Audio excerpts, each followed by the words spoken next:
Good morning. My name is Rafael Parintins. I teach Portuguese language and linguistics at the State University of Minas Gerais in Brazil. And today we are going the conference by Eric Anchimbe.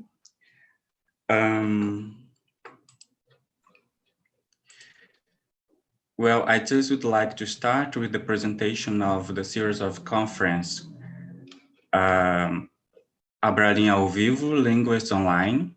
Abralinha ao Vivo, Linguists Online is organized by the Brazilian Linguistics Association, Abralin, in cooperation with CIPL, Comité Internacional Permanente de Linguistes, ALFAL, Associação de Linguística e Filologia de América Latina, a SAEL, Sociedade Argentina de Estudos Linguísticos, a LAB, Associação de Linguística Aplicada do Brasil, AILA, Associação Internacional de Langue, LSA, Linguistic Society of America, LAGB, Linguistics Association of Great Britain, SLA, Societas Linguística Europeia, LSA, Australian Linguistic Society, BAL, British Association for Applied Linguistics, and CEL, Sociedade Espanhola de Linguística. Eric Anchimbe, Professor Eric Anchimbe, teaches English linguistics at the University of Bayreuth in Germany. He is a specialist in Cameroon setting, language policy and identity construction. His areas of research are applied linguistics, pragmatics, and social linguistics. Among his publications are Cameroon English, Authenticity, Ecology, and Evolution in 2006, Linguistic Space in 2007, Language Policy and Identity Construction, The Dynamics of Cameroon's Multilingualism in 2013, Offers and Offer Refusals, Postcolonial Pragmatics, Perspective on World English, 2018, and among other publications and academic papers. So thank you, Professor Eric Anchimbe, for accepting the invitation by the Linguists Online. And feel free now to start the presentation.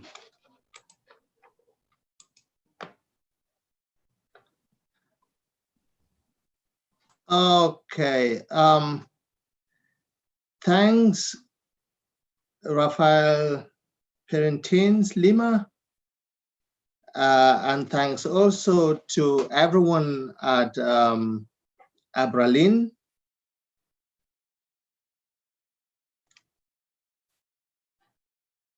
Can you hear me? Yes. Okay, good. Great.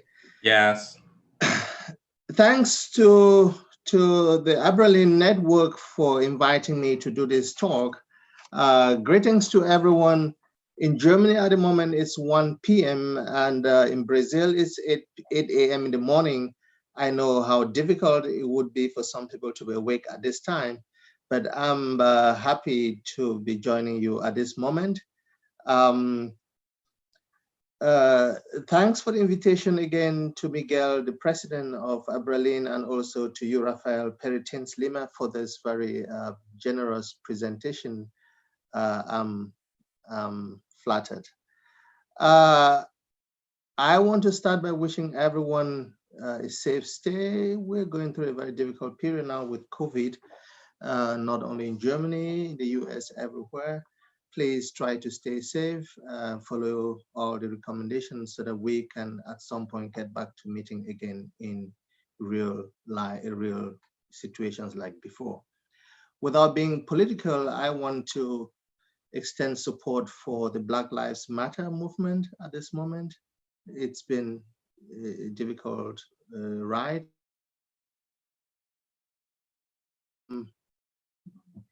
Presenting to you has also to do with inequality, political inequality, racial inequality. I'll be talking about postcolonial pragmatics.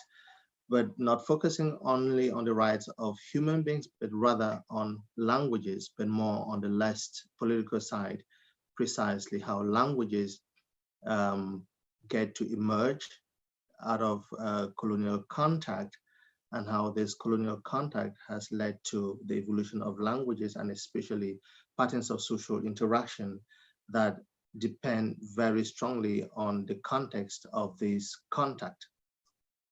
That said, I'd like to share my screen with you at this moment so that we can move on to the presentation. As I said earlier, the talk today is entitled Postcolonial Pragmatics. This framework, Postcolonial Pragmatics, has been around for about a decade, and it was introduced by myself and my senior colleague, Dick Janney, at the University of Munich. We started working on this sometime in 2011. And since then, we've been trying to expand the framework as much as possible. Just to give you a brief background of what this is all about, and also to link it to colonialism and again to issues of political inequality and potential outcomes. This first slide is just a teaser.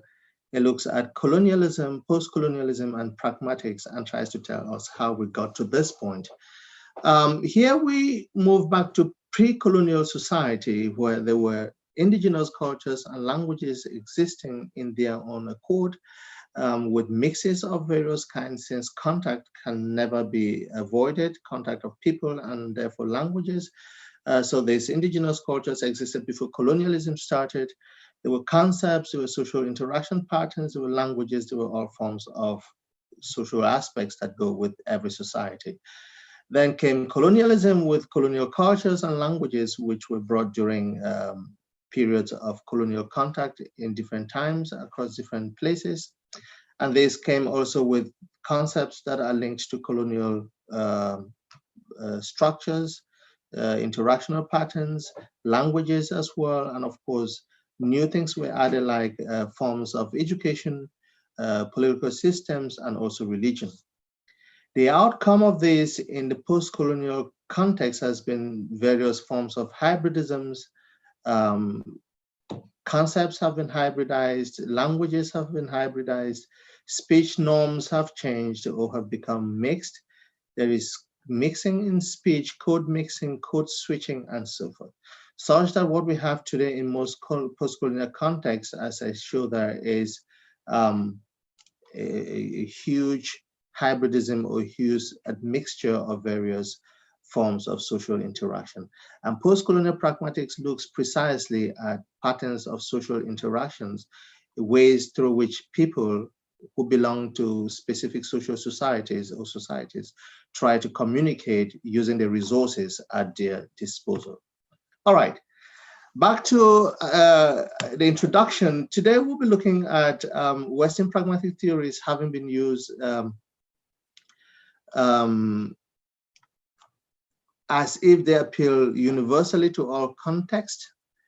I'm trying to show that post-colonial discourses, though complete in their own accord, have just been treated from peripheral perspectives. They've not been looked upon as central to the pragmatics enterprise all this while. If at all these discourses have been studied, they've been forcefully studied through mostly Western lenses of pragmatics. And some of these lenses can be found in the theories of government, which is used to discuss everything that has to do with phase in post-colonial discourses. Brown and Levinson's notions of politeness and phase have also been very central. They've been used all through.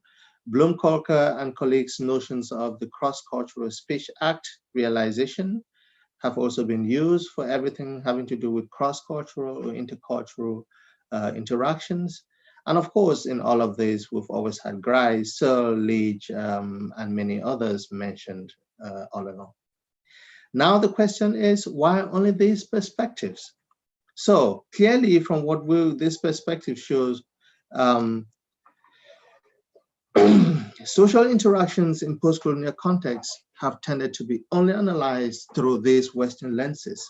And the problem with these Western lenses is that they tend to be highly monolingual and are built on monocultural specimens. They are generally Anglo-based because all of these studies take into account mostly British and American context. And the bigger issue is that they purport to be universal. That's to say, they purport to be usable in all other contexts. Looking back at the research on pragmatics as far back as the 1990s, we see that approaches to post-colonial social interaction have generally been based on these Western pragmatic theories, which, as I said, are monolingual. I just want to quote a few of them. Ngoye's work on politeness and face in Nigeria, Elizabeth Descartes' work on face in Zulu in South Africa and Southern Africa, where Zulu is spoken, Jemima Anderson's work on requests in Ghanaian English, and Egner's work on promising in West Africa, and Kasaga Luanga Lumu's work on apologies in South Africa. All of these have attempted to use a Western pragmatic model. And however, some of these studies end up actually questioning the suitability of these theories for their post-colonial societies. We'll look at some of the perspective they take, how they challenge the suitability of Western pragmatic theories, and then we'll move on to what post-colonial pragmatics is all about. Ngoye wrote a paper in 1992 about politeness and face in Igbo. Igbo is a language spoken in Nigeria. And he applied Brown and Levinson's notion of politeness and face, but in his work, he complains that Brown and Levinson's view of politeness, especially their notion of negative face and the need to avoid imposition, does not seem to apply to the egalitarian Igbo society, in which concern for group interests rather than atomistic individualism is the expected norm of behavior. So we see a mismatch between the highly atomistic, individualistic view of the West or the Western theory and the Igbo society. And this mismatch is because the notion of face in Igbo, as Ngoye says, has a dual manifestation, the group or the collective and the individual face.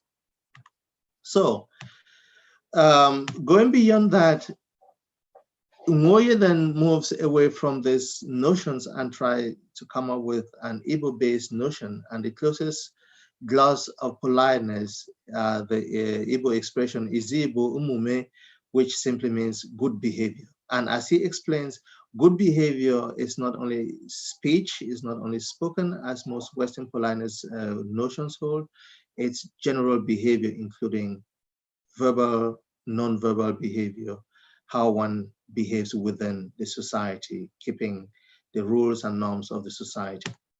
So the question I ask is, why would Ngoye or any other researchers go searching for glosses for politeness?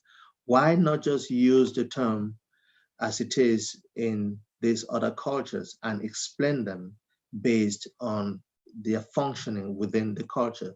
Again, this is what post-colonial pragmatic tries to do. And in the later part of the talk, I'm going to try to apply this framework to several examples from different contexts in post-colonial countries. All right, we'll move from Nigeria further down to South Africa, but we'll focus on Southern Africa.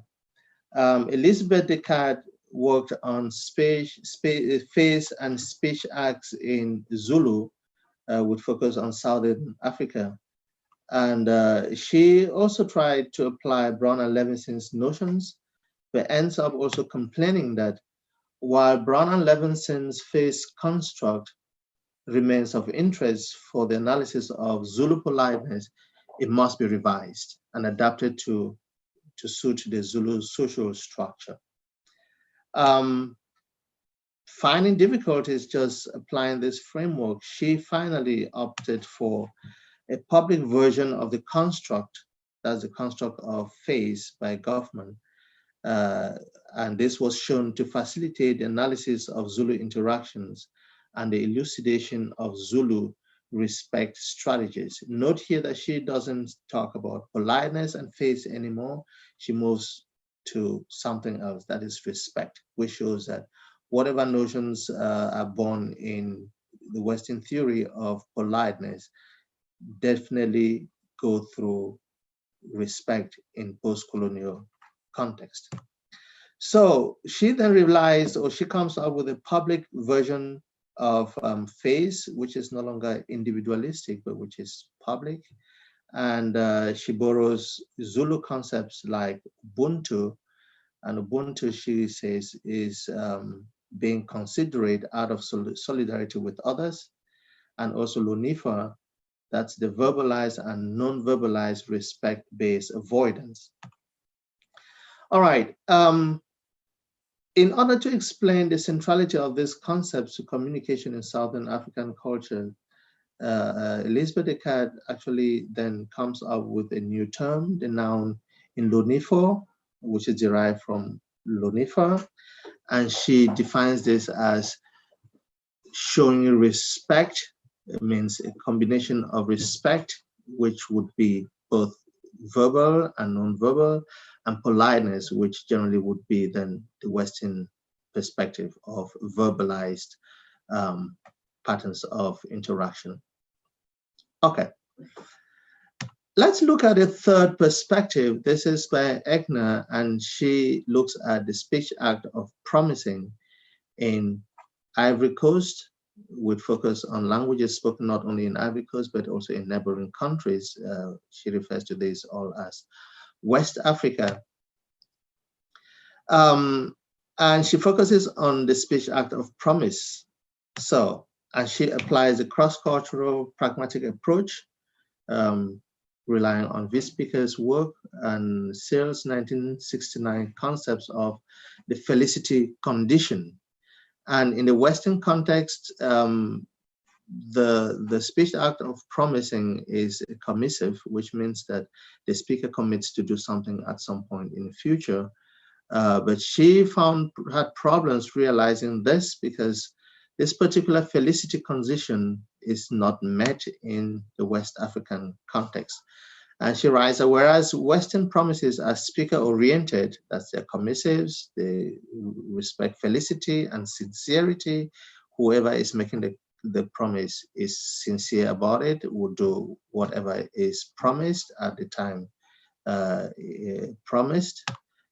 She realizes that the polite African promise is mainly hearer-oriented, with its emphasis on the expression of cooperativeness and respect of the hearer's desire.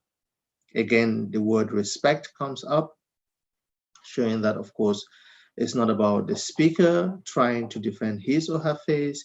It's about respecting the other. It's about finding space within the hierarchy or the stratification of society. So, speaker intentions, felicity, or sincerity play only minimal roles here. What is most important is that priority is placed on maintaining social cohesion. At the end of the day, the promise should be able to make the speaker and the hearer remain close, remain at ease, remain in communion as members of the same community.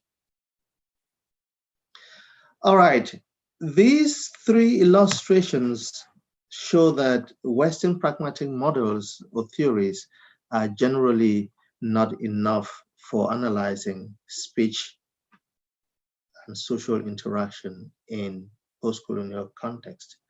Because as you can see from the quote from Ngoye, phase, like many other post-colonial pragmatic phenomena, are actually found to wear different cultural phases. One cultural phase cannot therefore be generalized or treated as universal over many others. We've seen this in the Eastern pragmatics enterprise, where it's also been proven that Eastern, especially Asian cultures, don't always follow the premises of most Western pragmatic models. All right, what am I going to do today after this very long introduction, setting the stage about how Western pragmatic models are insufficient or are not suitable for analyzing post-colonial discourses? What I will do today is, first, I will illustrate further with examples the insufficiency of Western pragmatic theories to post-colonial discourses or context. I'll move a step further to explain that these discourses could be more appropriately approached using emic theories like post-colonial pragmatics, theories that are based on the specimens of these societies and not theories that are brought from outside because they're already prominent. I also want to highlight the importance of analytical components like age, gender, sociocultural norms, religion, history, kinship relations in understanding speakers' choices during communication. The illustrations or the examples I will show you later build on these. And I call them components because we don't just need one to understand or to decode meaning in interactions. We sometimes need more than one. And as you can see, the colonialism introduced some of them. Religion, for instance, was brought in by colonialism. But others like age were already existing in the indigenous background cultures to which colonialism was imposed. And again, just repetition, I would exemplify the functioning of post-colonial pragmatics with sample data from Cameroon, Mozambique, Nigeria, and Ghana. All of them post-colonial countries with different colonial pasts. Many of the things I will say today are also born in my recent monograph on offers and offer refusals, which came out in 2018. All right, having said all of this, let's now try to build a foundation, introduce what post-colonial pragmatics is all about. And we'll do this by looking at, or by trying to answer questions like why post-colonial pragmatics, mainstream Western pragmatic theories not enough, what is peculiar about post-colonial societies that we need a new framework to discuss them, and also do we really need another pragmatic framework after the many that are out there? And this will include intercultural, cross-cultural pragmatics, of course. I explained clearly in the monograph I just showed a picture of how these frameworks are different. Of course, interlanguage pragmatics deals with a stage in language acquisition, which is not the case with post-colonial context. Emancipatory pragmatics, of course, covers everything that we're doing today, trying to move pragmatics away from the grip of Western theories, showing that other cultures, other patterns of social interaction deserve to be looked at based on how their own social structures are made. And then historical and variational pragmatics are two frameworks that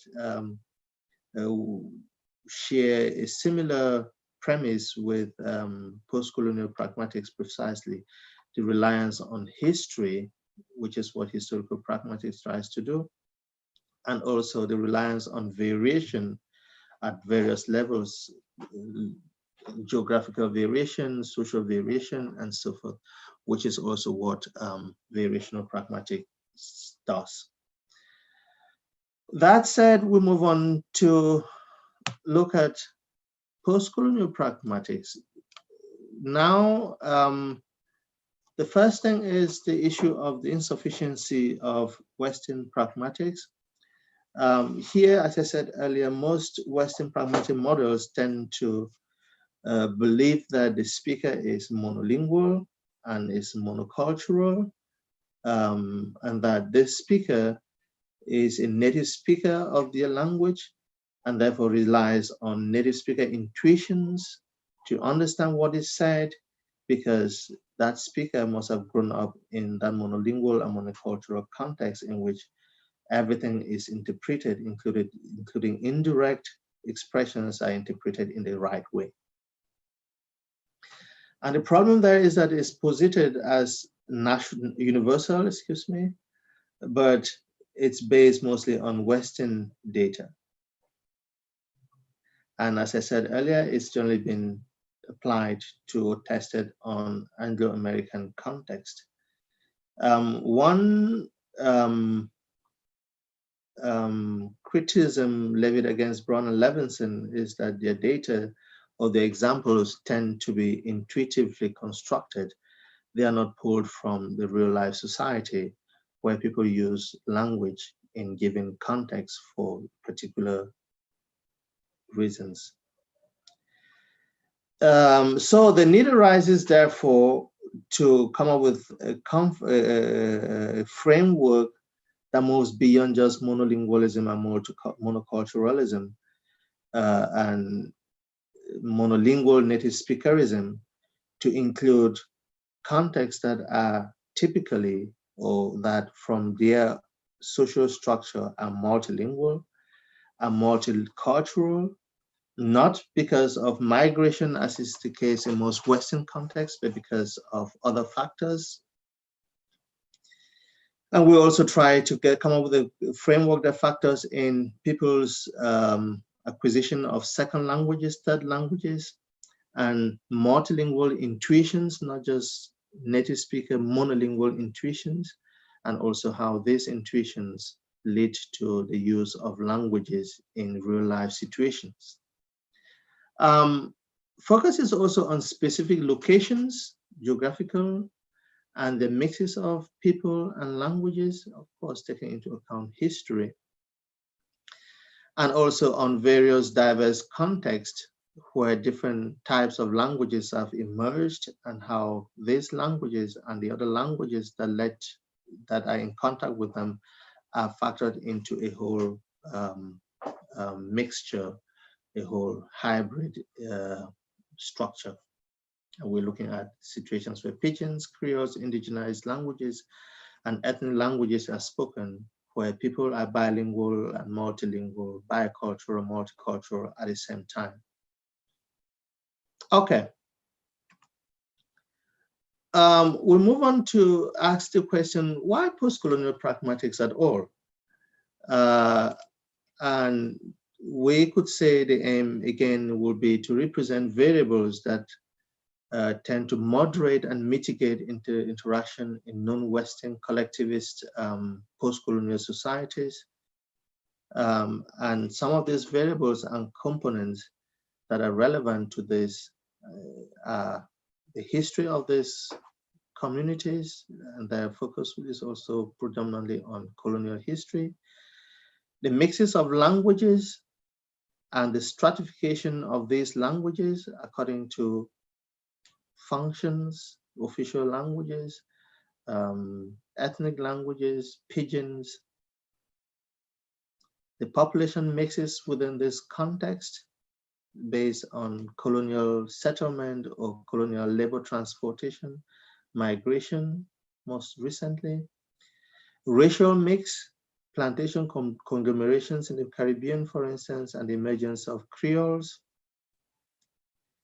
religion, new religions that were introduced before and during colonialism and how they've been in contact with local religions and also how these are represented in discourse. By the way, one of the examples we'll talk about later is from a religious context, and we'll see how religion has become a strong pragmatic component in social interaction. And also formal education, which also has had to compete, well, unequally with indigenous patterns of learning. We could also talk about administration, how this was introduced by colonialism, formal administration with democracy as we have it today, the creation of nation states, and also existing side by side with hereditary tribal ruling or administrations as we have in Ghana, in Uganda, and even especially in Lesotho.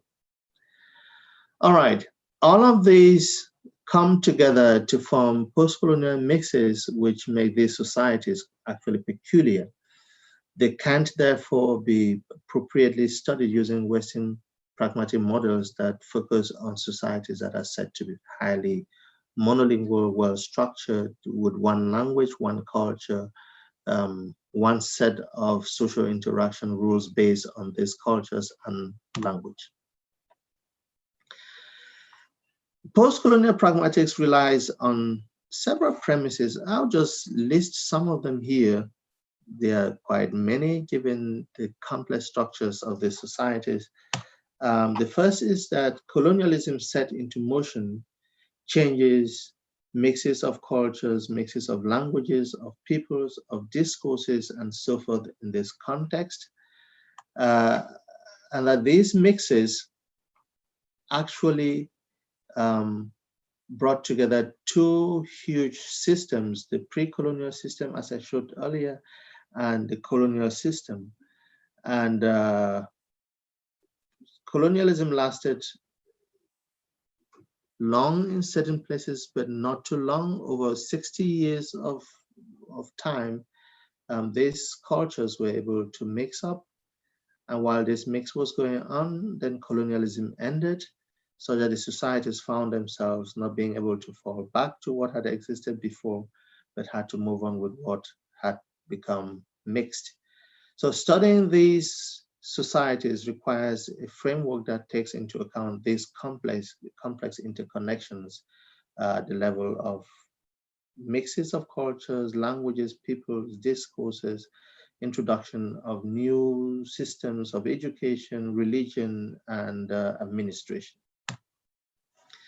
So postcolonial pragmatics therefore approaches postcolonial discourses as a process rooted in the lives of speakers whose communicative strategies have been shaped by the heterogeneous postcolonial environments, the complex interconnections of the societies as they interact in their daily lives. Focuses on all types of discourses. This could be written, this could be virtual, of course, non-virtual as well, mediated, moderated, historical, contemporary, and so forth. How did we get there? Let's just, I know I've talked about various aspects of postcolonial pragmatics before, and the questions I get often revolve around, all right, what happened before? How were the societies before? How can you prove that what happened before was different? And I generally want to share this illustration. Here we see pre-colonial society. It's not just hypothetical, it's not a hypothetical society. Of course, it existed because we still have proof of that. If the proof is not written, of course, it's also in other forms. There were languages, there were patterns of social interactions, there were group individual affiliation at ethnic and tribal level. And then colonialism came with new languages and new functions, with additions like formal education, nation-state affiliation, which moved then from ethnic affiliation, moved away from ethnic affiliation, even though this also remained at in some context. Therefore, we're not talking anymore about little tribal or ethnic groups, but we're talking about countries at national level. And very interestingly, the boundaries of these countries do not respect tribal or ethnic boundaries, because we have countries that cut across ethnic and tribal boundaries. And West Africa is an interesting example, because you have countries, you have ethnic groups that are cut in middle, or ethnic groups within whose territory national boundaries move, cut, and one side speaks French and the other side speaks English. And post-colonial society therefore became a mix of these two languages, patterns of social interaction.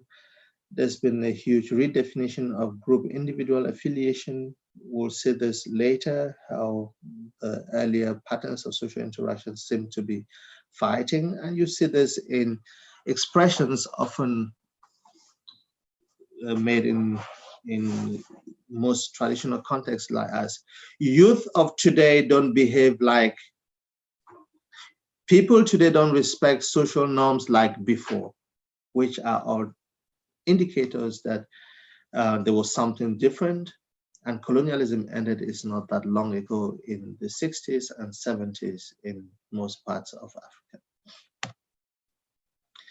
So we try to look at the pragmatics of the post-colonial society, and we focus on pragmatic phenomena like speech acts, and we ask if speech acts are actually enough, or should we rather talk about speech events or communicative events, because interaction often is not exclusively at the minimal unit that expresses a speech act.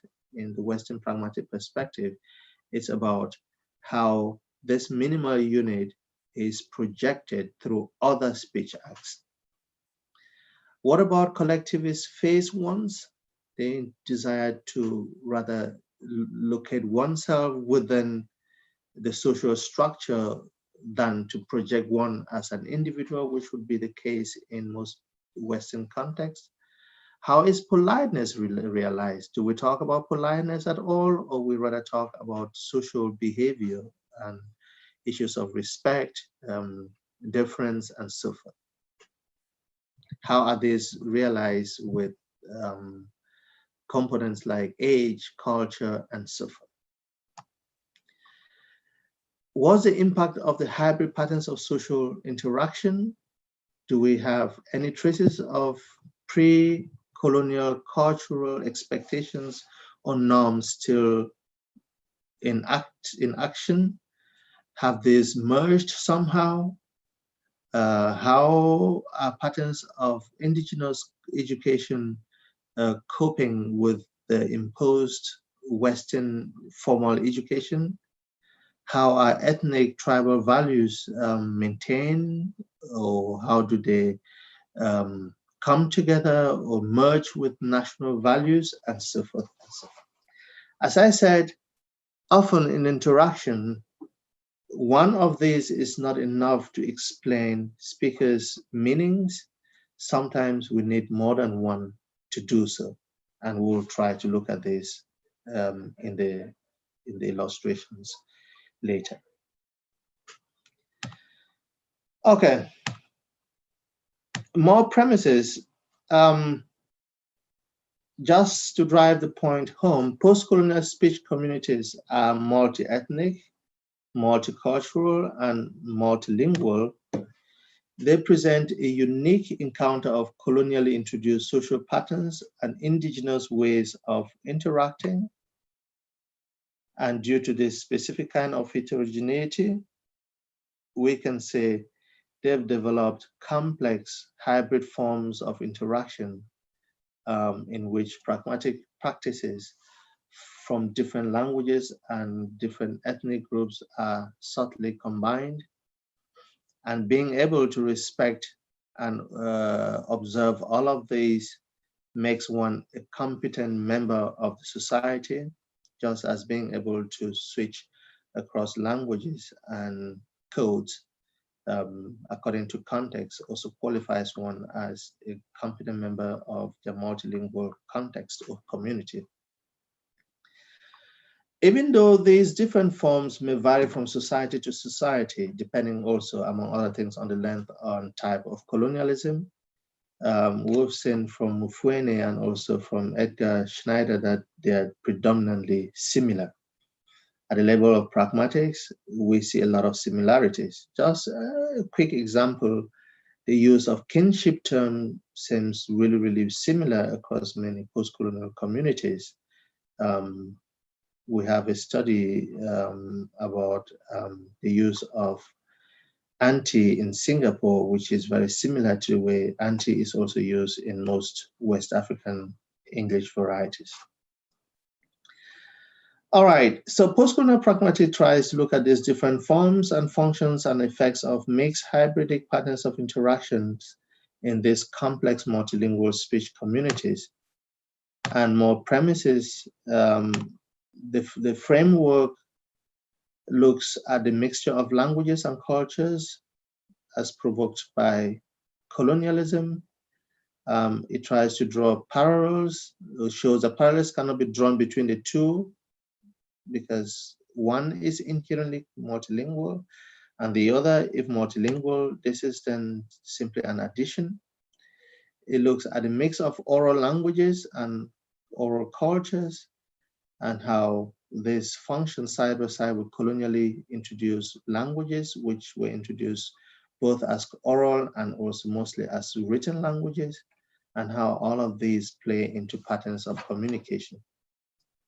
And very important here is how languages, because of colonial contact, were assigned different functions of administration in daily life and so forth. It also looks at how identities are constructed around these languages, the different languages that exist in post-colonial context, and how strategic, opportunistic, and fluctuative identities tend to be constructed in given situations just to survive. So strategic verbal interaction seems to be unavoidable. As a Cameroonian, I would be able to tell you how if you move into an administrative office in Yaoundé, you would want to be on the right side of things by choosing the exact language that you think the person receiving you would be happy with. If you think the person wants to hear French, then it would be better to speak in French. If you think it's English, it's better to speak in English. But I had a strange experience in 1999. When I was still a student in Yaoundé, I went to the Ministry of Higher Education, and the lady sitting behind the desk, I thought she would prefer French. I thought she was Francophone, so I went in for French. But she was unfortunately Anglophone, and she picked that out immediately. And she wasn't happy. She screamed at me, "Hey, you're my little brother. You're my Anglophone brother. You can't come here and then speak French to me." And instead of feeling really bad, I was so happy because finally I found someone who could pick me out as a brother. Okay, so these are all about fluctuative identities and opportunistic choices of language in post-colonial context. The better you do it, the more competent you are treated as a member of the society. And post-colonial pragmatics also looks at the divide according to official language identity as a colonial construct. So language is used to construct identities at several levels. It also tries to explain how post-colonial refunctionalization of Western speech act, discourse markers, contextualization cues, and conversational routines work. We've already shown that politeness won't work that well, but what of these others? And we'll also show that speech acts don't fit properly because it's more about the communicative event and not just a single speech act unit. It also looks at how the influences of indigenous notions of decorum, which would not often fit with felicity and sincerity conditions, notions of respect and proper behavior in face-to-face conversation works. For instance, floor rights, turn taken often tend to be determined by other factors, just not who has the floor. Age somehow overrides floor rights. The social status overrides floor rights at some point. It also looks at shared assumptions, common grounds, interactional expectations, and conversational inferences, especially in inter-ethnic context. How do we reason interlingually and intralingually, and also lingual and ethnic participation in and exclusion from post-colonial media? Okay, all of these could be topics of individual talks, but as I said, today we're just going to illustrate with 5 or 6 examples how all of these aspects, all of these premises are factored in to interaction. All right. Doing postcolonial pragmatics analysis requires some understanding of how certain components work in postcolonial societies. I call them components and not variables because their components means they work together to form one whole. You have to rely on many of them at one time, or a few of them to be able to decode a speaker's intention. We have here history as one of the most important. Historical contact, mostly during colonialism, and how this led to the emergence of nation states, how these nation states have boundaries, some of these boundaries drawn across ethnic communities, how these countries or nation states also came with imposed languages and all of that. So from a historical perspective, we can look at this. And one thing that is clear is that colonialism might have ended over 70 years ago, but it's still very present in the way people talk about their colonially introduced identities, like being an Anglophone, being a Francophone, and so forth. These are very strong. And they're not just terms, they are very, very huge social containers, cultural containers, which then show what people want to be considered to be. Age is also a very important component because in most postcolonial societies, age is treated as natural order. You can never be older than the person who's older than you. Age, therefore, grants a form of social hierarchy, which is non-negotiable. There are roles that are age-based. The older have to take care of the younger. The younger have to perform certain duties towards the older people. One example would be based on ceding your seat to an older person. This happens in most Western communities, or this is supposed to happen in Western communities, but the intentions are different, I've always said, when this question is brought up. Issues of ethnicity here, ethnicity serves as a solid rock for group identity, collective identity, group or collective phase. Since most ethnic groups have a language of their own, this language also serves as a point of ethnic or linguistic identity. And switching to this language might also be a form of boundary building around the group, which then excludes people who are not members of the group. Kinship, here I often use the structural metaphor that in most postcolonial contexts, society is family. So a brother could be anyone you're meeting on the street whom you want to treat as a brother. So kinship roles also get to be picked up and attributed and respected. Respect system is based on this kinship system, so that a father becomes anyone who's as old or who is old as your father. Kinship is also used, especially kinship address terms are used for distance reduction and for recasting interaction to the familial space within the home. Cultural norms tend to be highly collectivist. That means there is a desire to form a group and fit into the group rather than projecting one as an individual. We have an example on that. It's about also aligning with the group's values, trying to fight for the group's good name, its heritage, and ensuring a future for it. Language, speech, and belonging and identity are also based on languages. Social stratification according to language competence. often those who speak the official languages tend to be placed high above there. And we see in some post-colonial contexts, there's a redefinition of language competence. In Cameroon, for instance, we talk of a bilingual identity. And this bilingual identity does not apply to competence in 2 Cameroonian indigenous languages. It's generally about English and French, the bilingual or the official languages. This is because this is what has been written into the constitution, and bilingualism is only at that level, even though people speak other languages on top of this. Religion is also an in-group marker, group phase.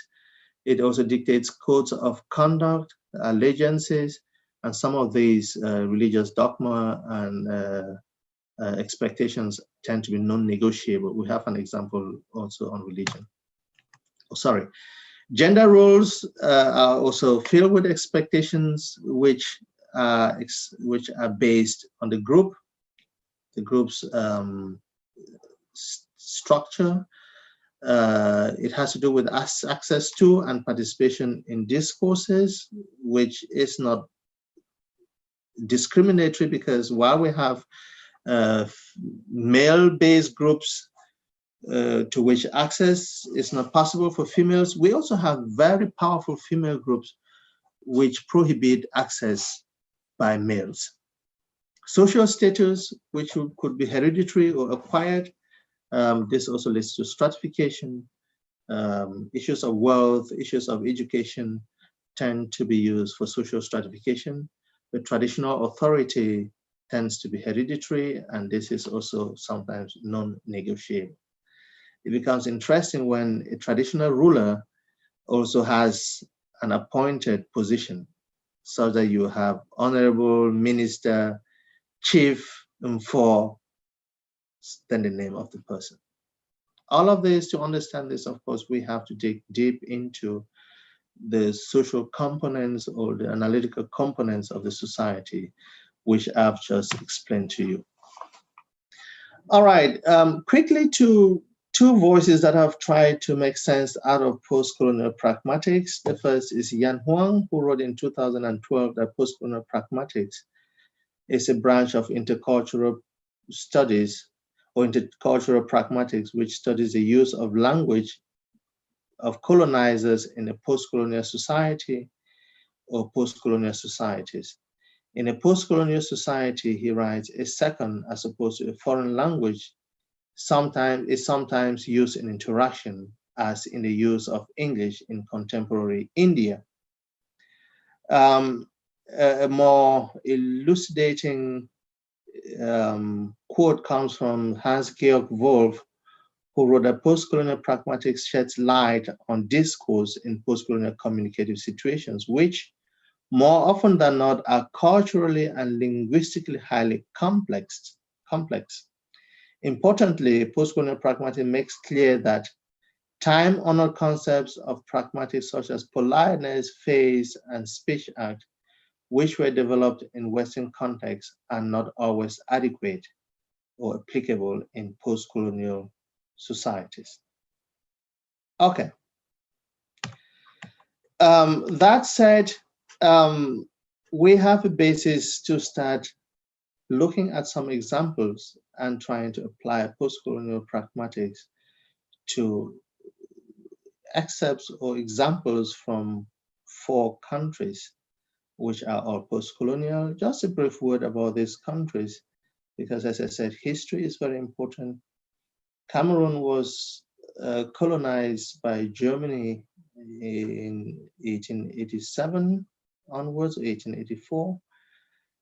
After the First World War, France and Britain took over, splitting the country between them, France taking a bigger part of it and Britain a smaller part, which today is referred to as the Anglophone part of Cameroon. Ghana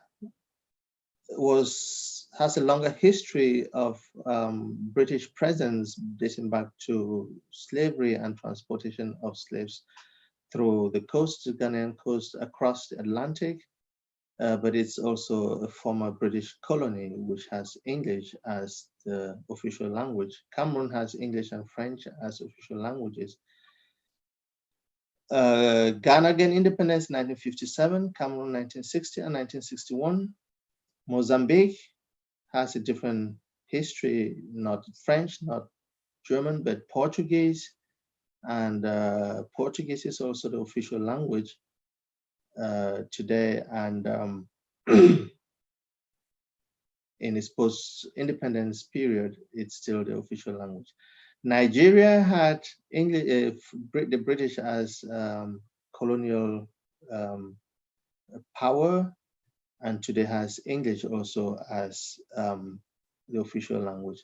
An interesting link between Cameroon, the Anglophone or the British governed part of Cameroon, is that the resident administrator for Cameroon was actually in Nigeria. So this history, all of these countries gained independence in the 50s and 60s, which shows that we can historically place some form of a post-colonial bar where they then move on as independent nations trying to reconcile the historical past and a new beginning. All right, the first illustration is from Cameroon, and this is an interaction in an open market in Yaoundé, Cameroon. The interesting thing here is that in this open market, you have people from different ethnic, linguistic backgrounds selling different items in the market.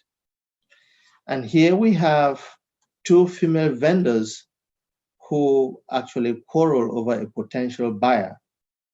The buyer walks through the market, there are stores on both sides, and we have two female vendors who try to convince the potential buyer to buy from them. And the first woman is from the ethnic Iton group. She's Iton, and this is in the Francophone part of the country.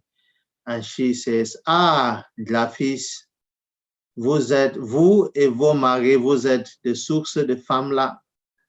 And translated, ah, Grassfield, you and your husbands are the source or the sources of witchcraft. And the Bamileke vendor, she's ethnic Bamileke, she fights back and says, L'enquoi, vous êtes très égoïste. Pour un client, tu m'agresses comme ça. And she fights back by saying, ah, you the Nquaks, you are very egoistic because of one client, you're attacking me this way. And this example is from Mulu Farinkia. I've marked different parts of that. You have Glafis, you have Famla, you have Nkwa. The post-colonial components of interest here that ethnicity seems to be pulled up to the front. Here we have a given ethnicity. These are people from the Grassfield area where the Bamilikes and most of the residents of the Northwest region are. And then Lenkwa here, which also refers, which is in Iton and refers to the common derogatory term used for the Iton group. So ethnicity here, insults tend to be group-based. These group insults are directed at the group, the ethnic group of the individual. And this is because as collectivist societies, insults directed at the ethnic group tend to hurt more. Insults directed at the group hurt more than those that are directed at the individuals. This is because if you then become the source of disrespect or disgrace for the ethnic group, it's not only you who loses the face, the whole group loses face. And you see here that this group face is really attacked through the use of plural markers. The plural pronouns vous et vos maris, you and your husbands, you the woman and your husbands, you are sources of witchcraft. And the Bamileke woman fights back by also referring to them as Lemkwa. And kwa here often means that they're worthless. They are not, they don't plan for the future. All right. We also see that multilingual repertoires, being able to cope with different languages, is a marker of the community, of competence as a member of the community. They both speak in French, but they use terms from each other's language to attack them, not as individuals, but as groups. Okay. The second example is taken from an incident in Accra, Ghana, where you have a senior colleague offering a drink to a junior colleague. And the senior colleague says, please have a drink. And the junior colleague says, thank you, sir, but I'm already leaving. So we have an offer and an offer refusal head act. Here, I would analyze this not by relying on speech act theory, but on Anna Strasbourg's notion of the communicative act, which I've redefined to fit this context. And a senior colleague, relying on their status as senior, older, socially high rank, goes on the offensive with this very direct question, which in Western pragmatic perspective would be considered highly face-threatening. Are you refusing my drink? And the junior colleague does not interpret this as threatening, because he also knows the social stratification according to age and social hierarchy. He quickly question, what do you mean by not exactly? And then the junior colleague tries to explain by giving a reason. It's time for me to go. But just one drink will not take any time. That's the second insistence act. And then the junior colleague realizes that the first reason given may not get him out of this offer hook. He decides then to go in for a post-colonial pragmatic component, religion, which then is some form of a stop. Here he says, I am a Muslim, so I don't drink. So religion is so powerful that the senior colleague who controls the conversation here has to apologize. Oh, sorry, see you next time. And he immediately accepts the refusal. So you see here, politeness is realized through the uses of the marker please and also the honorific sir. The addressed form sir then shows asymmetry. And then, as I said, what do you mean? But not exactly, it would have been highly face-threatening, but it shows how respect works in this context. The older person, socially higher person, may threaten the face of the other or force the other to abide by the social norms, which is you do as you're told by the older person, except you have a very strong reason not to. So refusal in this case would have disrupts the social cohesion and the structure of respect. And that's why it can only be tolerated if you have a non-negotiable reason as religion, which lets the offeree of the hook. And religion as a post-colonial component is so strong that even the senior colleague has to apologize. All right, what we see here is that we don't just need one simple unit or minimal unit to explain what is happening. We see a complex interaction in which both interlocutors know exactly what is going on. They are both aware of the respect rules, the norms of respect between an older person, a senior colleague, and a junior colleague. They're both aware of what a drink is. In this case, a drink is not just anything, but it's alcoholic. And this only makes sense because then the Muslim the junior colleague says, I'm a Muslim. Of course, Muslims would drink juices or Coca-Cola or Fanta or whatever, as long as it's non-alcoholic. So we have to know all of this to be able to understand this interaction. And as I said, the head act is just the offer of the drink, but this is accompanied by many other acts.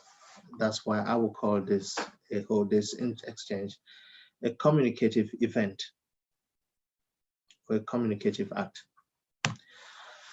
All right, let's move back to Cameroon to look at the offer of a seat in a church in Bamenda.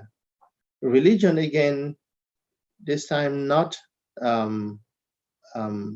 Islam, but Christianity is also very central. Here we have some form of a similar structure between religious expectations of respect for the old and the indigenous social norm of respect for the old as well.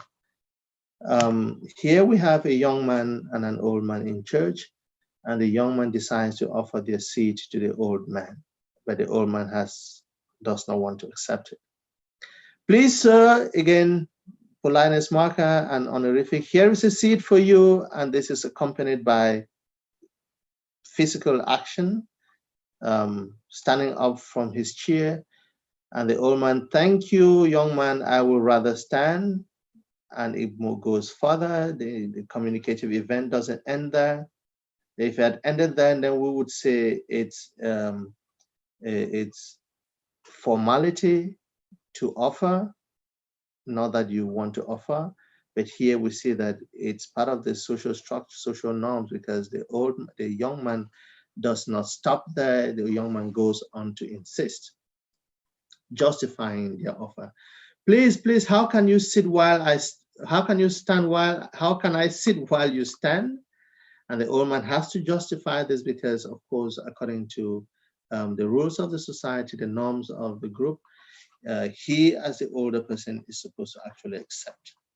I understand, but what impression should onlookers have of me? Okay, so focus shifts from just the two of them to onlookers, to others, because they live in a collectivist society. What matters is not what you as an individual think, but what everyone else as part of the society would think of you if you don't respect the rules and norms of the group. So both of them are aware of this, which is why the younger person decides to verbalize this clearly. And he doesn't say, what would the other people think of us? But he says, of me, because in this situation, the pressure, the onus is on the younger person to behave in a given way. And he does this by actually standing up and letting the old man have his seat. And the old man says, never mind, God has seen your heart. And the young man adds, I wish the others could see my heart as well. So I refer to this as the bystander effect, in which everyone in the community, in the group, feels the pressure of everyone else looking at them. And so they're forced to now behave in ways that are expected of every member of the society, according to age, according to gender, social status, and so forth and so forth. In this example, we still have references to God, which shows that while the bystander effect functions through humans who can watch one another, God also watches. And God is different because he doesn't only watch the physical behavior, he watches also the mind and the heart. Okay, so the next example is taken from Nigeria and from the play by Olarotimi, The Gods Are Not to Blame. It was published in 1971 and it's based on Oedipus Rex, a Greek classic. And here we have this scene is when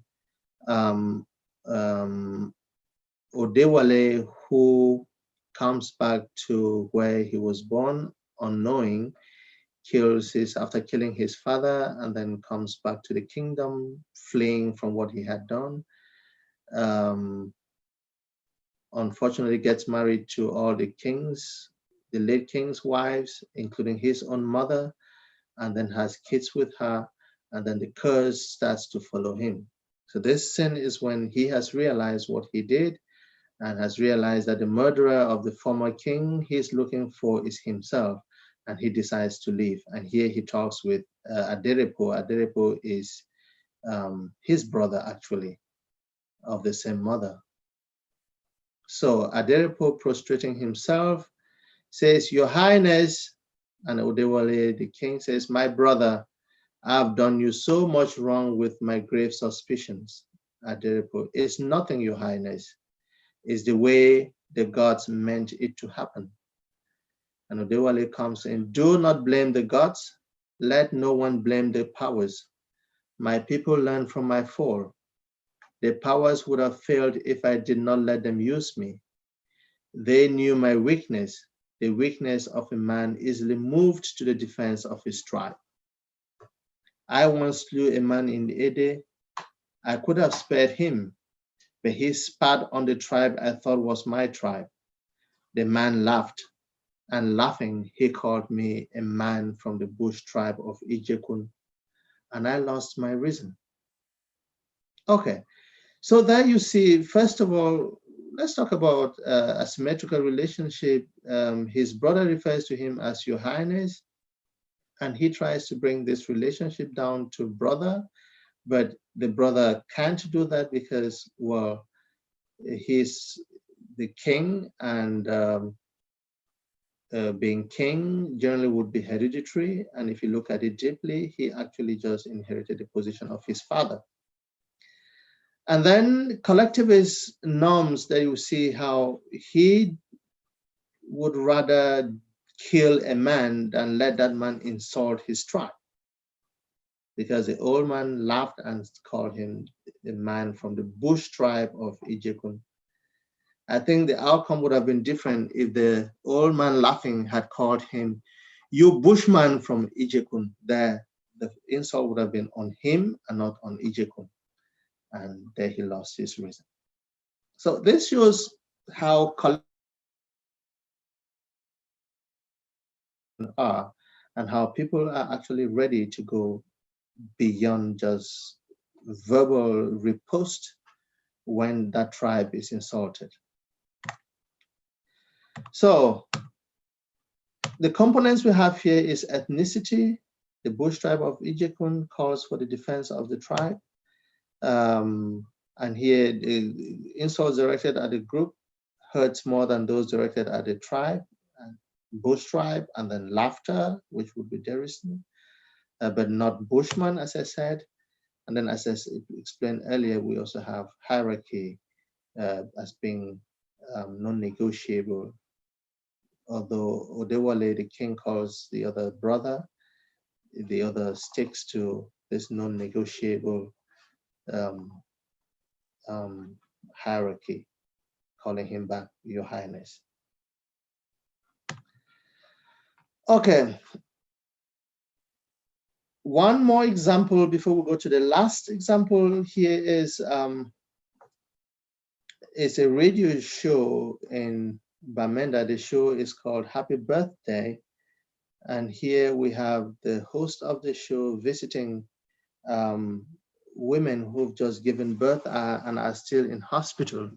She visits them and then talks to them, asks them how they had the baby, how many children they have, and give them the chance to inform people on the radio that she has given birth.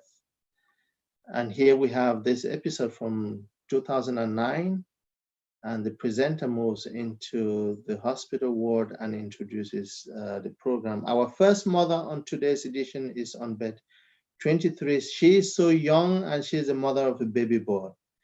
Who is this young lady? Good morning.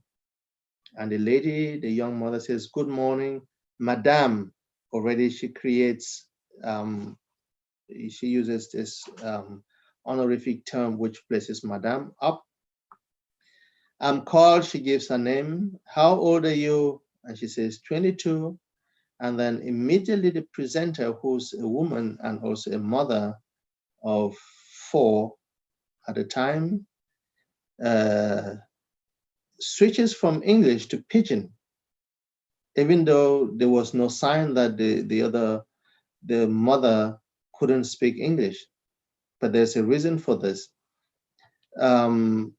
She switches immediately to Pidgin and then asks her very personal questions like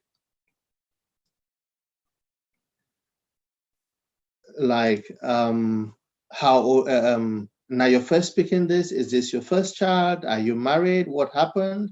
You know, it's not easy to start having children when you are still in school, don't you? And interestingly, the young mother doesn't feel that this is going into her private sphere. She obeys and says, oh, it was a mistake. Well, we just have to accept it. And very importantly, she switches from calling her Madame to calling her Auntie, which means that the switch to Pidgin meant that this public domain of the radio no longer exists. Now we're in a family domain.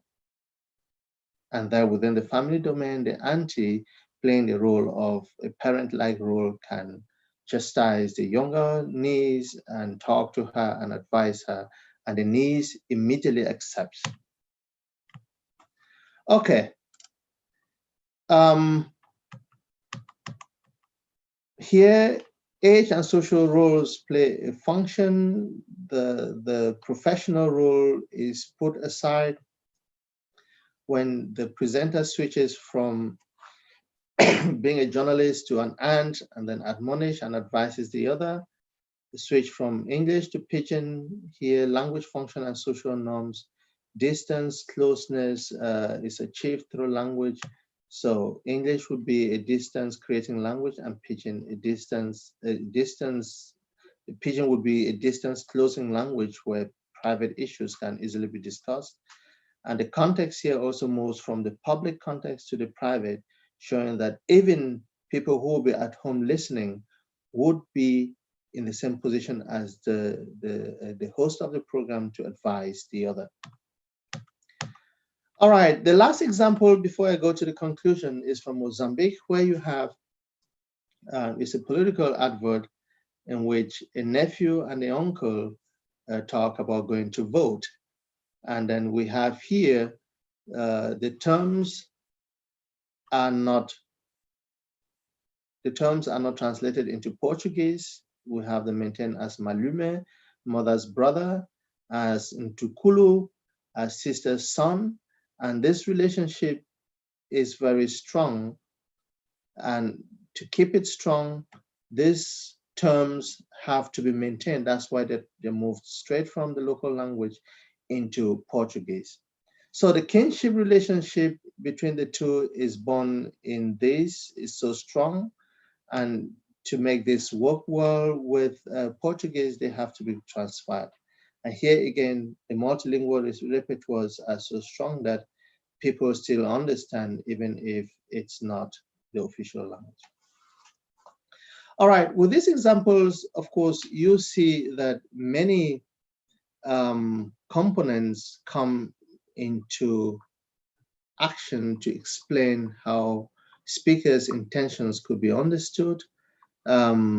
Studying them, you need to work your way into the social structure of the society. Overall, by way of starting to conclude, if we look at this from the Searlean or Steinian or predominantly Western pragmatics perspective, we won't be able to arrive at the results which are appropriate.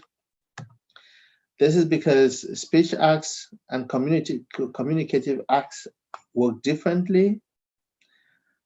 And it's better to look at them as communicative acts because they are not always realized in one grammatical sentence as cell, or not as is a main unit, but they stretch across different speech acts. Western notions of speech acts have different interpretations and implications in most post-colonial collectivist societies. For instance, request formula are not just based in politeness markers as in the West, but these also follow, in the post-colonial context, they follow age, they follow social class and status, such that in some cultures, a child does not need a politeness marker to request food from their parent. Only someone who's not a child, who's not related, would do that, because it's the responsibility of the parent to do that, according to the social norms. Apologies, as we showed, are not commissives, but are rather for bonding, to make the hearer happy.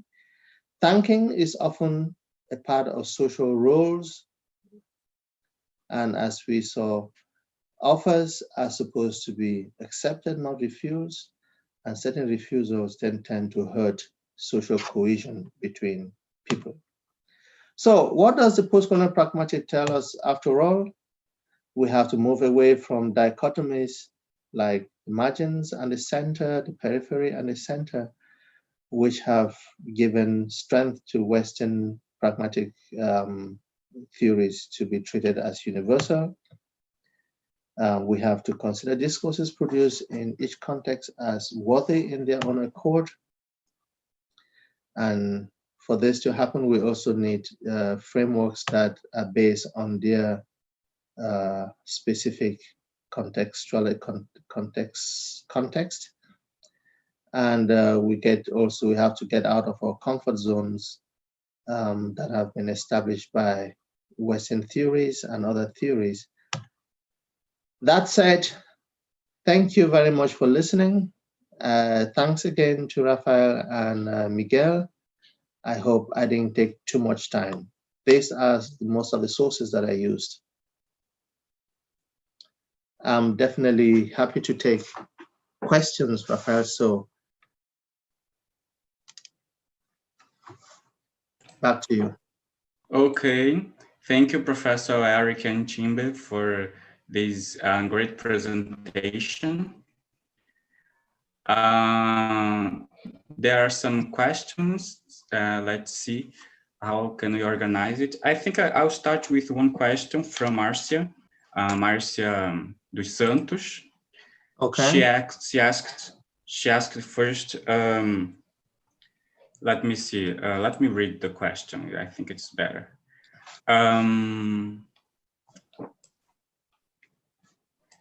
She said that it was a very interesting point of view, the one of faces actually found to wear different cultural face, the notion of face. So considering it, may we say that the pragmatic is not exactly based on Western or non-Western data, but on some research points of view, configurations that based on the own research doesn't account for the complex interconnections that you professionalized in your data. So she's asking if it's not the question of Western or non-Western approach. I understand it, that this is what she means, but rather on their own researcher's experience. The researcher's experience may not count a lot in this context, because the researcher only analyzes interaction that he or she collects from a given community. And to be able to analyze that interaction properly, the researcher has to somehow understand how that society works In the case of postcolonial pragmatics, we try to bring in all the components that might be relevant in understanding the interaction in that context. I know that researchers are trained in different traditions, but carrying the social norms of one society and applying them on another society is a little bit impracticable, because then you're looking at interaction with different lenses that won't see everything that is in that interaction. Okay. I hope that's an answer to that. Yeah. Yeah, I think it is. So there is a second question. The second question is from Evandro, by Evandro Bonfim. And I understand that he wanted to ask about the relationship between pragmatics and formal description. I saw, for example, that you use some linguistic notions, of course, like plural pronouns, the use of plural to index collectivism in the cultures. He asks how pragmatics affect structural, I think it is, for example, systemic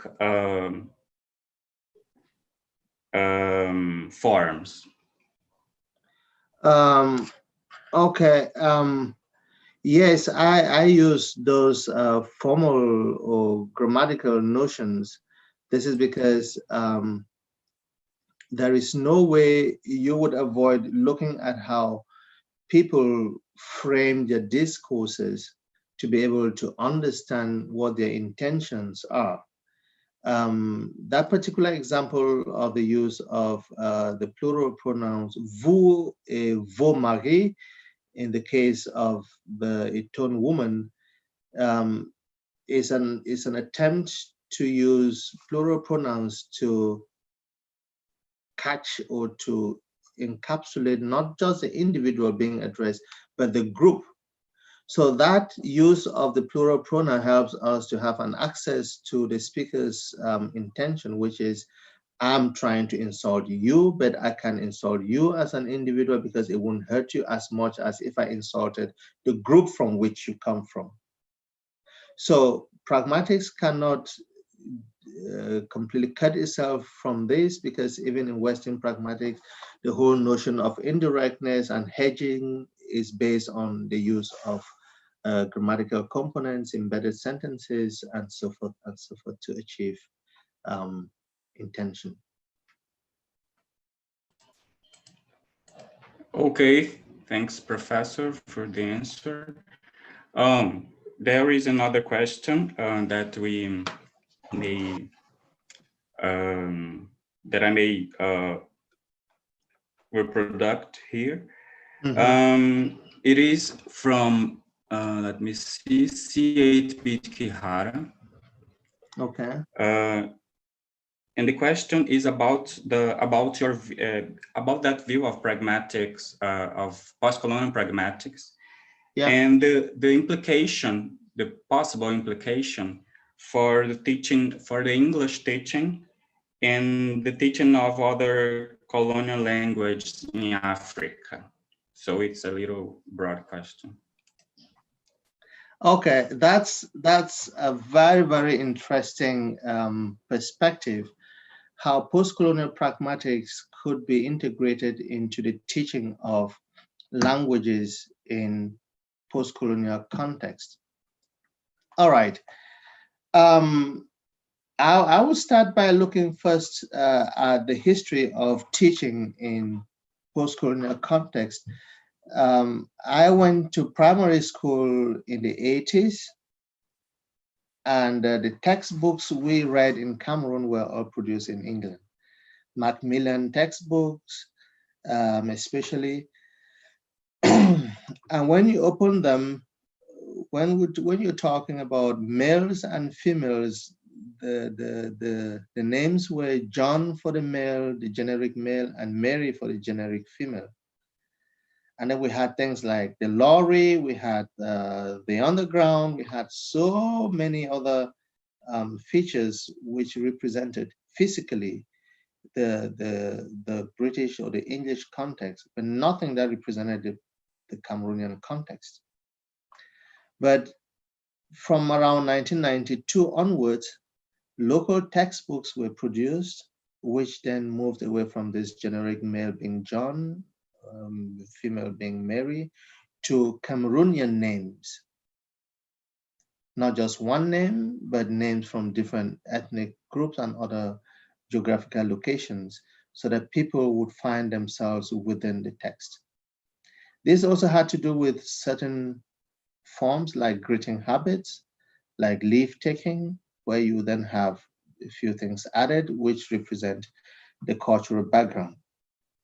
Now, how do we do this from the pragmatic point of view? Of course, we have patterns of indirect communication which can be factored in, which would reflect the social mentality of not only one group, but a whole community of speakers of that language that is being taught. If it's English, it will represent how communication within the community takes place. We have this already in many ways, because if you look at some of the textbooks that are used, not textbooks, but novels, plays, and poems that are used in the teaching of literature, for instance, we have so many pragmatic phenomena which are based on indigenous norms and so forth and so forth. So I think without even consciously targeting the teaching of pragmatics through the use of pedagogy material produced locally and based on the local ecology, we already have much of this being achieved. It's not at the record speed that you would have expected, but this is happening. But if you look at other countries, they still rely strongly on a colonial system and text. This would be the case, if I remember properly, of Tanzania, where the switch from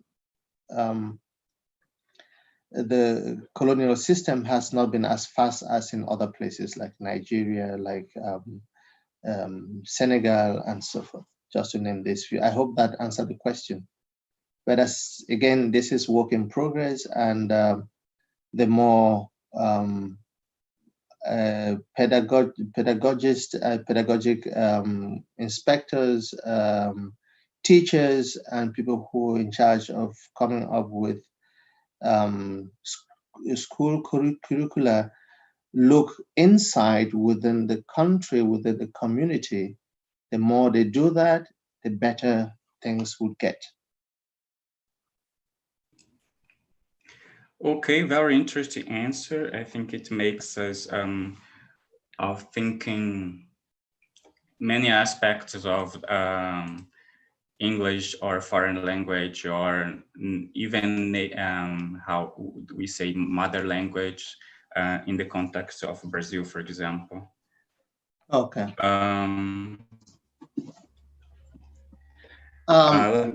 If I may add, there's a question on the chat asking about the source of the Mozambique example.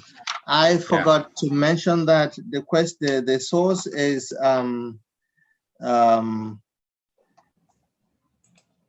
Gregorio Firmino, his paper from 2011, in the volume edited by me and Stephen Forte, and the title of that paper is The Emergence of an Indigenous Language as Lingua Franca. The Nation, Statehood, and Linguistic Diversity in the Postcolony, the case of Portuguese and indigenous languages in Mozambique.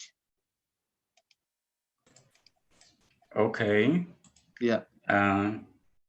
There is, would you like to answer some more question? Would possible? Yeah, of course. If there's one more, I could take that.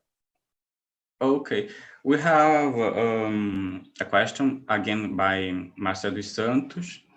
She said the following.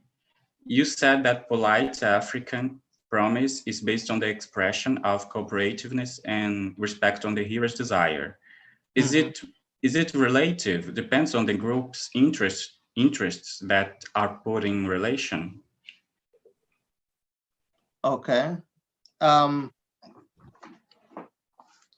Based on the study by Eckner, and also from my own experience, it depends on the general cohesion that has to be achieved as members of the society.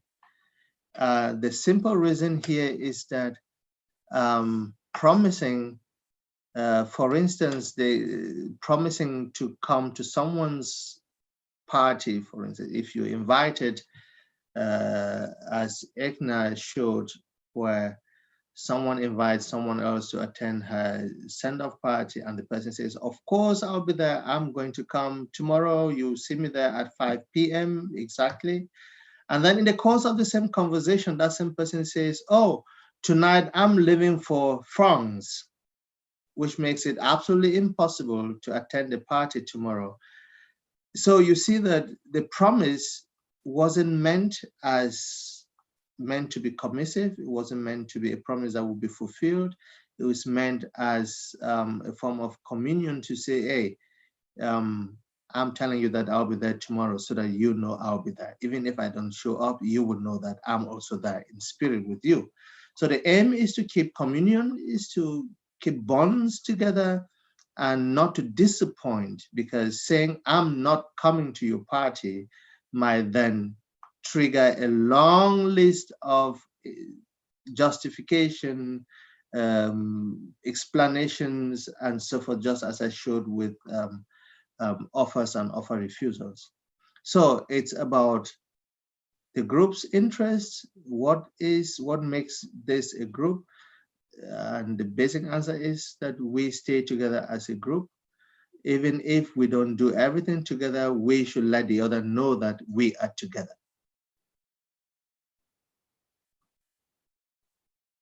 Is that clear, I guess? Okay. Well, she also asked, I think it's related to this previous question, the following that also Marcia dos Santos made. So it is the following: do the linguistic manifestations depend on the public or non-public face, sphere, speech, act, the persona profile, in-group, intergroup, the degree of self-representation involved in it? Could you take that again acoustically? I didn't get that. Is it on the...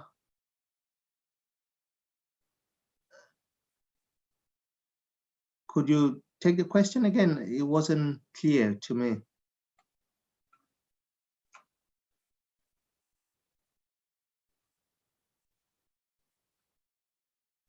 Okay. Do the linguistic manifestation depend on the public or non-public face, sphere, speech, act, and so forth? Okay, not always, because I'm not saying that there is no individual face that is defended. Of course, there is. But in most public contexts, there is always a desire to show that the group is held together. So in public context, where there could be a bystander effect, where there could be an onlooker, members of the group always fight hard to show that the group is bound together. We make promises to show the other public and also non-public, that, hey, we are together, I will show up, and then even if I don't show up, I promise that I will show up, and you will know I would have come if something else didn't come in. The degree of self-representation here doesn't count as much for the other as it counts as one wanting to be treated as a competent member of the society. It counts just as much as no one wants to be treated as that member of the society who brought shame to the group. And Egner's discussion of the Promise Speech Act is only very prominent because she experienced this, and she is European, talking with an Ivorian, and she couldn't understand this. That's why she brought this up, because of course, if it had been another Ivorian, that would completely make sense that, okay, you promised to come to my party, but oh, you're going to France tonight. I would understand immediately that, oh, you don't want to disappoint me by saying, oh, I abandoned your party, I would prefer. But the promise now shows that, hey, we're together, we're part of the same group. Don't be sad from now. Don't be sad now that I won't be there. Know that I'll be there, even though the circumstances are beyond my own control. Okay. Well, sorry, I think my internet was disconnected. Are you listening to me? Yeah, I can hear you properly. Okay. So I think we are going to the conclusion of the conference. Okay. And I would like to thank you again, Professor Eric Anchimbe, for this great presentation. I think it's a great contribution, of course, internationally, and also in the Brazilian context from which we are making the presentation.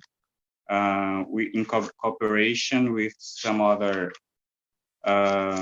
associations, international associations. So I would like to thank also to the audience in the questions that were put in on the chat chart. So, and again for Abralin, congratulations to Abralin for the organization of the conference and the Linguists Online events. Would you like to say some other last words, Professor Eric Anchimbe? Sure. First of all, thank you for inviting me, and thanks for hanging in there. Everyone who followed on Google Chat, on YouTube Chat rather, and thanks for the questions. Thanks to Kihara from Nairobi especially, and I hope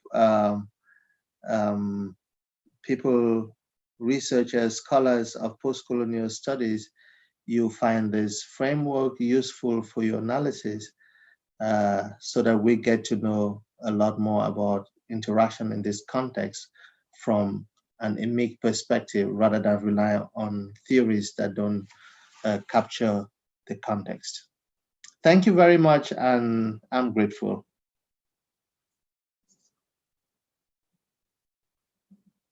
Okay, thank you. So I'd like to invite the audience to continue watching and talking with the following conference that will yet be presented in the context of Linguists Online.